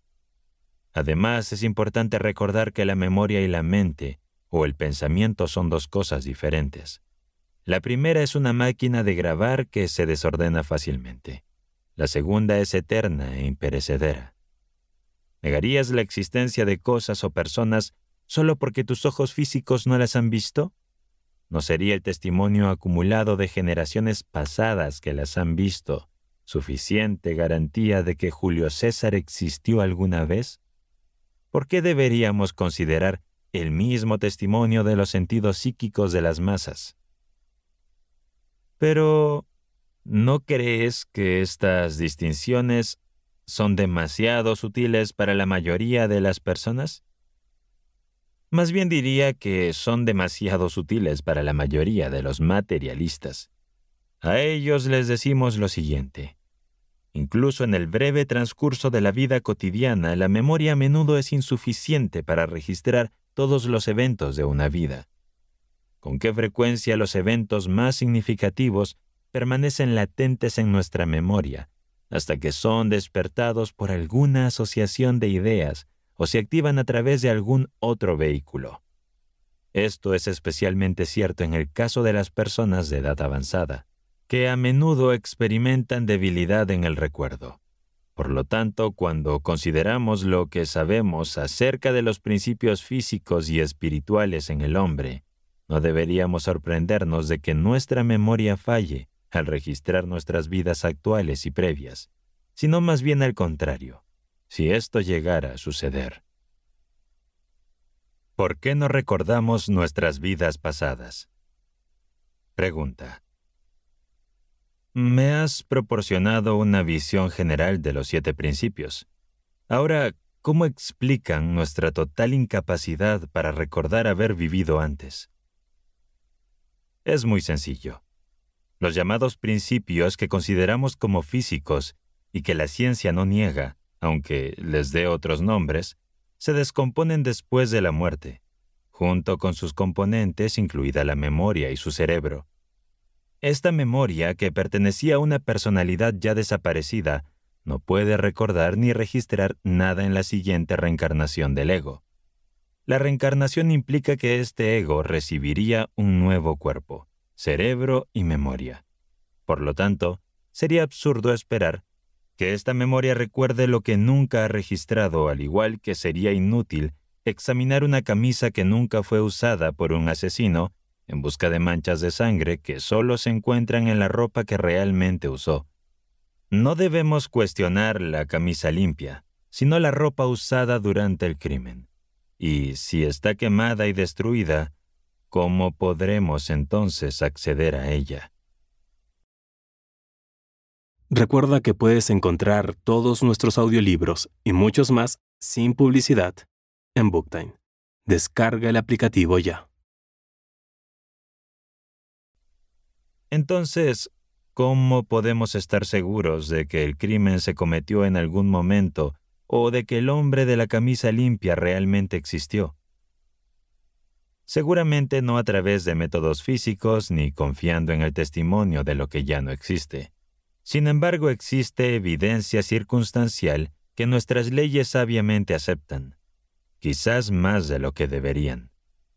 Para convencerse de la reencarnación y vidas pasadas, es necesario establecer una conexión con el verdadero ego permanentemente, no con la efímera memoria. Pero, ¿cómo pueden las personas creer en algo que no conocen ni han experimentado, y mucho menos establecer una conexión con ello? Si la gente, incluso los eruditos, creen conceptos como la gravedad, el éter y la fuerza, que son abstracciones e hipótesis de trabajo que nunca han visto, tocado, olido, oído ni probado, ¿por qué no habrían de creer otras personas, siguiendo el mismo principio, en el ego permanente, una hipótesis de trabajo mucho más lógica y significativa que cualquier otra cosa? Finalmente, ¿qué es este misterioso principio eterno? ¿Puedes explicar su naturaleza de manera comprensible para todos? El ego que se reencarna es el yo individual e inmortal, no personal, que sirve como vehículo de la monada atmabúdica. Esta entidad es recompensada en el Devachan y enfrenta desafíos en la tierra, y al final solo retiene el reflejo de los skandhas, es decir, los atributos de cada encarnación. ¿Qué significa exactamente skandhas? Como mencioné, los skandhas son los atributos, y entre ellos se encuentran la memoria. Todos estos atributos perecen como una flor, dejando solo un débil perfume detrás. Un párrafo del Catecismo Budista de H.S. Olcott aborda este tema directamente. Se pregunta por qué recordamos incidentes de nuestra juventud a pesar de los cambios físicos y mentales. La respuesta radica en que la memoria está vinculada a los skandhas, y dado que los skandhas cambian con cada nueva existencia, se desarrolla una nueva memoria que registra esa vida en particular. Sin embargo, el registro reflejo de todas las vidas pasadas debe persistir. Por ejemplo, cuando el príncipe Siddhartha se convirtió en Buda, pudo ver la secuencia completa de sus nacimientos anteriores, y cualquiera que alcance el estado de jhana puede retroceder en el tiempo y rastrear sus vidas pasadas. Esto demuestra que, mientras que las cualidades imperecederas de la personalidad, como el amor y la bondad, se aferran al ego inmortal, creando una imagen duradera de la parte divina del hombre que fue, los skandhas materiales, que generan efectos kármicos más marcados, son tan efímeros como un relámpago y no pueden influir en la nueva personalidad. Sin embargo, esto no afecta en absoluto la identidad del ego que se reencarna. ¿Estás diciendo que lo que sobrevive es solo el alma memoria, como lo llamas, siendo el alma o el ego uno y el mismo, mientras que nada de la personalidad permanece? No exactamente. Algo de cada personalidad sobrevive, a menos que sea un materialista absoluto sin espacio alguno en su naturaleza para la influencia espiritual. Debe sobrevivir ya que deja una huella eterna en el yo permanente encargado o el ego espiritual. La personalidad con sus skandhas cambia en cada nuevo nacimiento. Es como el papel que un actor, el verdadero ego, interpreta durante una noche. Por lo tanto, no retenemos ningún recuerdo en el plano físico de nuestras vidas pasadas, aunque el verdadero ego las haya vivido y las conozca todas. Entonces, ¿por qué el verdadero hombre espiritual no impresiona a su nuevo yo personal con este conocimiento. ¿Has oído hablar de casos en los que las personas en un estado de trance o sonambulismo pueden realizar habilidades o hablar en idiomas que desconocen cuando están despiertas? Esto ocurre porque, según los antiguos psicólogos, el yo espiritual solo puede actuar cuando el yo personal está en estado de reposo. El yo espiritual en el hombre posee conocimiento omnisciente y todas las respuestas innatas, mientras que el yo personal está condicionado por su entorno y atado a la memoria física. Si el yo espiritual pudiera manifestarse constantemente y sin restricciones, no habría humanos en la tierra. Todos seríamos como dioses. A pesar de esto, debe haber excepciones y algunas personas deben recordar, ¿verdad? Es cierto, pero ¿quién cree en su testimonio? El materialismo moderno tiende a ver a estos sensibles como histéricos delirantes, como entusiastas con mentes desequilibradas, o incluso como personas tontas. Sin embargo, les instaría a leer obras sobre este tema, especialmente Reencarnación, un estudio de la verdad olvidada, de E.D. Walker, FTS, y observar la cantidad de evidencia que el autor hábilmente presenta sobre este controvertido asunto. Uno puede hablarles a las personas sobre el alma, pero algunos preguntan, ¿qué es el alma? ¿Se ha demostrado su existencia? Por supuesto, es inútil discutir con aquellos que son materialistas. Sin embargo, incluso a ellos les plantearía la pregunta, ¿puedes recordar lo que eras o hacías cuando eras un bebé? ¿Has conservado el más mínimo recuerdo de tu vida, pensamientos o acciones, o lo que experimentaste durante los primeros 18 meses o 2 años de tu existencia? Entonces, ¿por qué no negar que has vivido alguna vez como un bebé, siguiendo el mismo principio?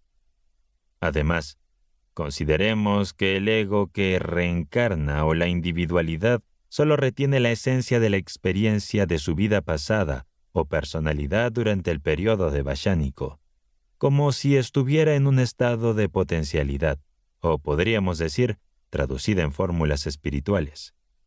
También debemos recordar que se dice que el periodo entre 2 renacimientos se extiende de 10 a 15 siglos, durante los cuales la conciencia física está completamente inactiva, sin órganos para actuar y por lo tanto sin existencia. Esto explica la ausencia de recuerdos en la memoria puramente física. Acabas de decir que el ego espiritual es omnisciente. ¿Dónde entonces está esa supuesta omnisciencia durante su vida devachánica, como tú la llamas? Durante ese tiempo, la omnisciencia es latente y potencial porque, en primer lugar, el ego espiritual, compuesto por buddhimanas, no es el yo superior, que siendo uno con el alma o mente universal, es el único que es omnisciente. Y en segundo lugar, porque el Devachan es una continuación idealizada de la vida terrestre recién dejada atrás, un periodo de ajuste retributivo y recompensa por los agravios y sufrimientos injustos experimentados en esa vida particular.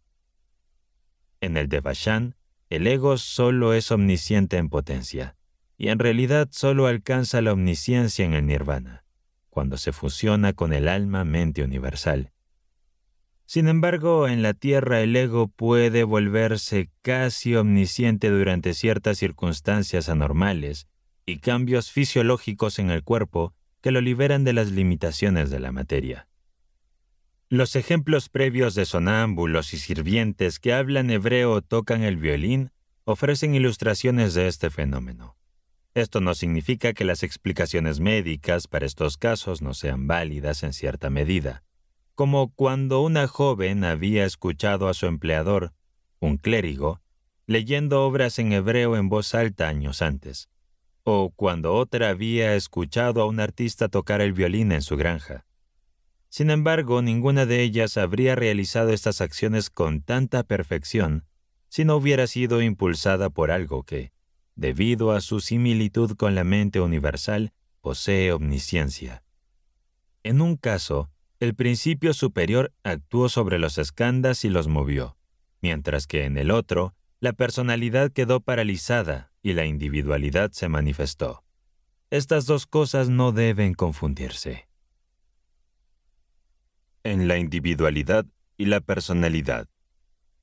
Pregunta: ¿cuál es la diferencia entre los dos, el principio superior y la individualidad?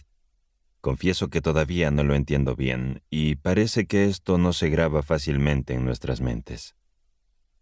Lo intentaré explicar de nuevo.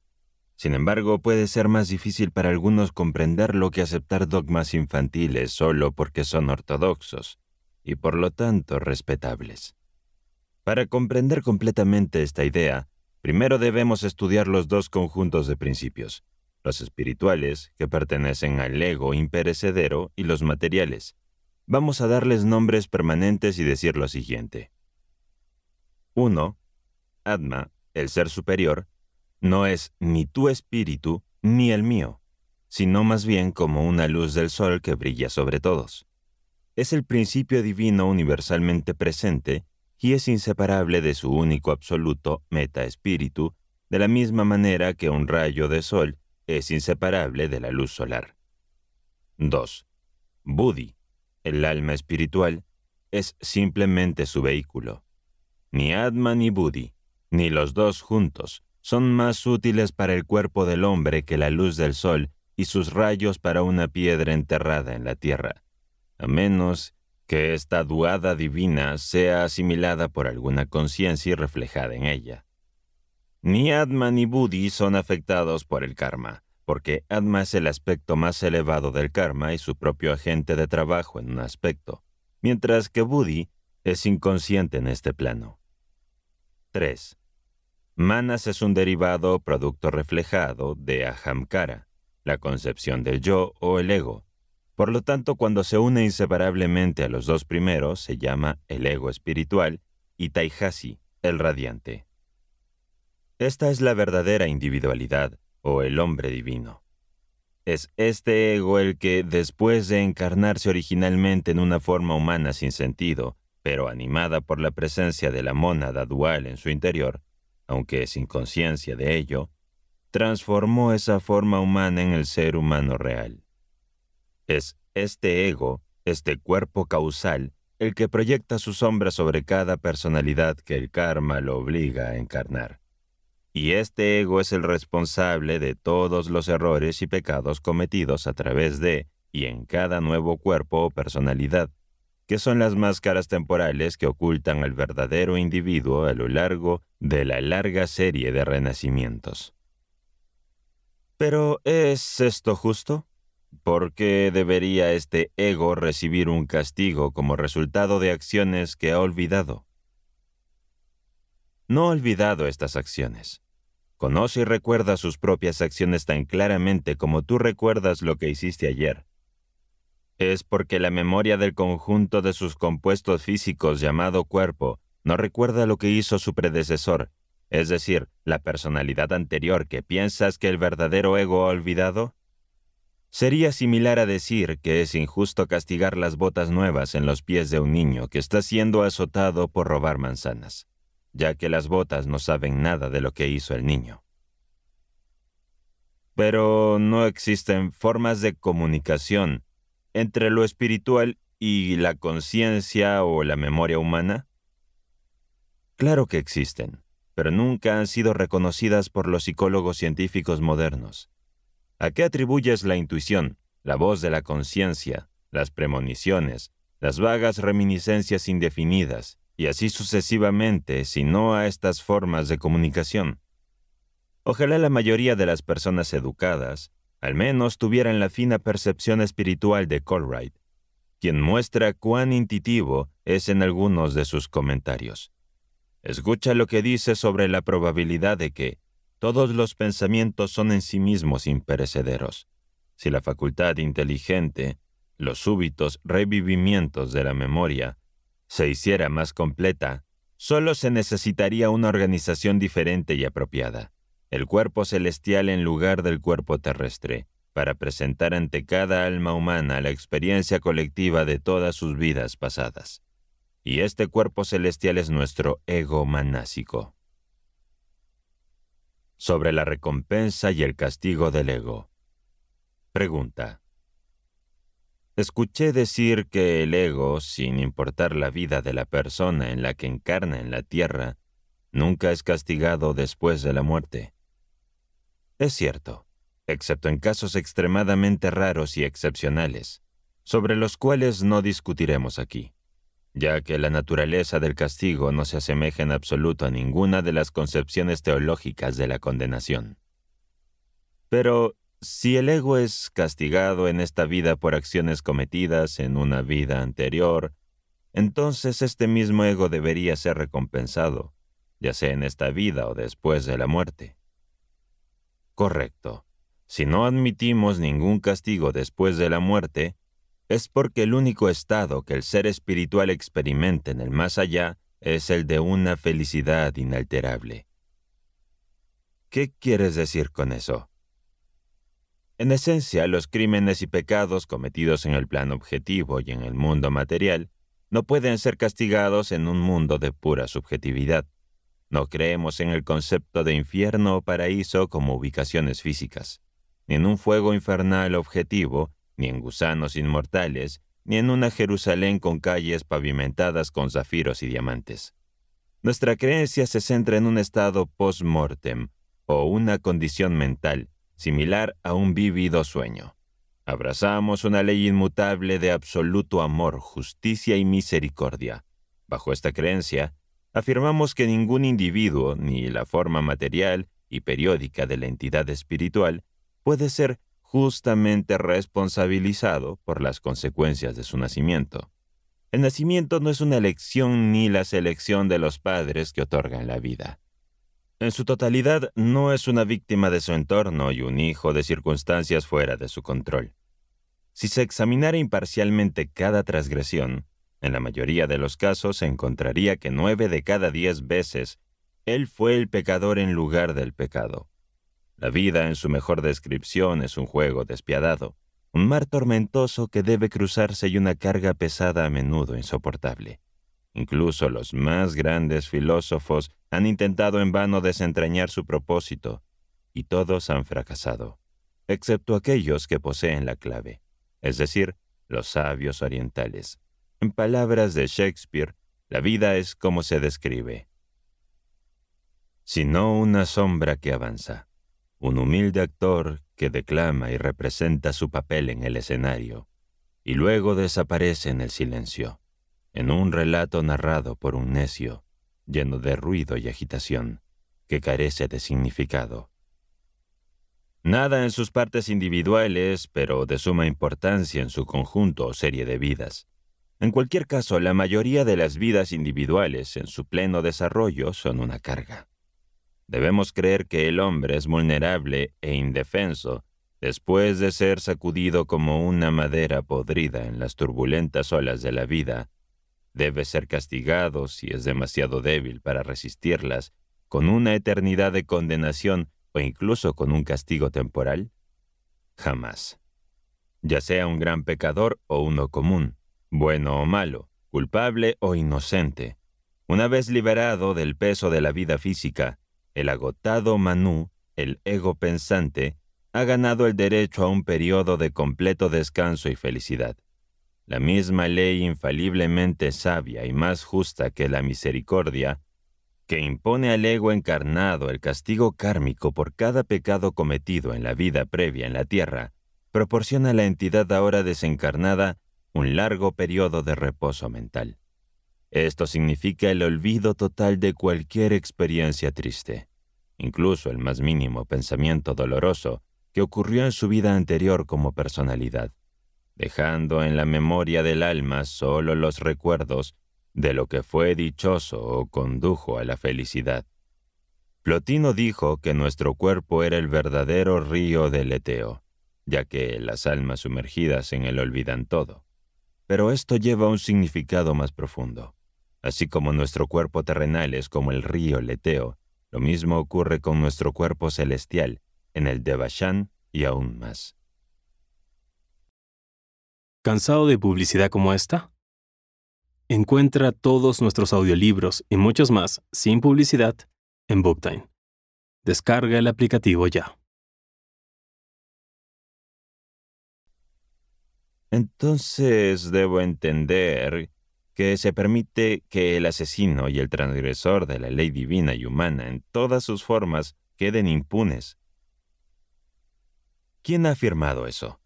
Nuestra filosofía sostiene una doctrina de castigo tan rigurosa como la del calvinista más intransigente, pero con una base mucho más filosófica y coherente con la justicia absoluta.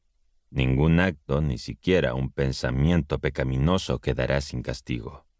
De hecho, el pensamiento pecaminoso puede ser aún más severamente juzgado que una acción, ya que tiene un mayor potencial para generar consecuencias negativas. Creemos en una ley infalible de retribución conocida como karma, que opera a través de una secuencia natural de causas y sus inevitables efectos. ¿Cómo y dónde opera esta ley?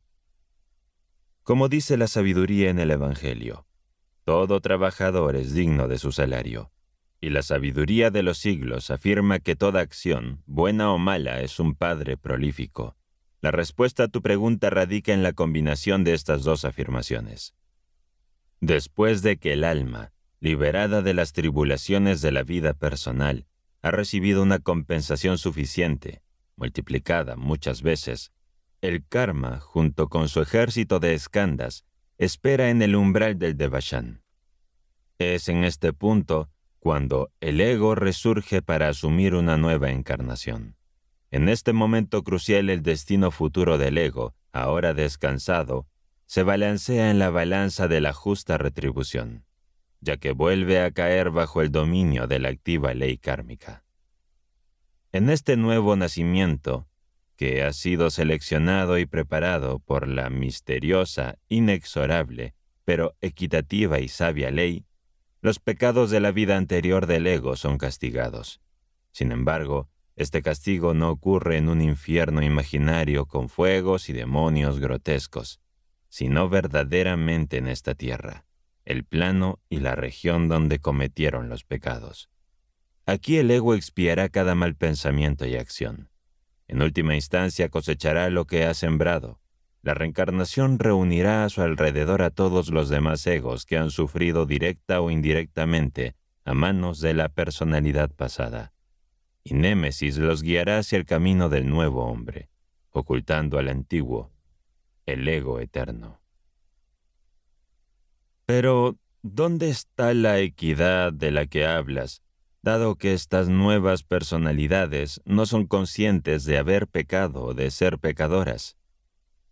Debemos considerar justo que un abrigo que fue robado por un hombre y luego robado nuevamente por otro que reconoce su propiedad sea reparado de esta manera.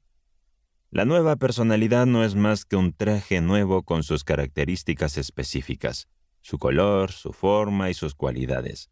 Pero el hombre real que lo lleva es el mismo culpable de antaño. Es la individualidad la que sufre a través de su personalidad. Y es esto, y solo esto, lo que puede explicar la aparente injusticia en la retribución de las experiencias de vida para el hombre.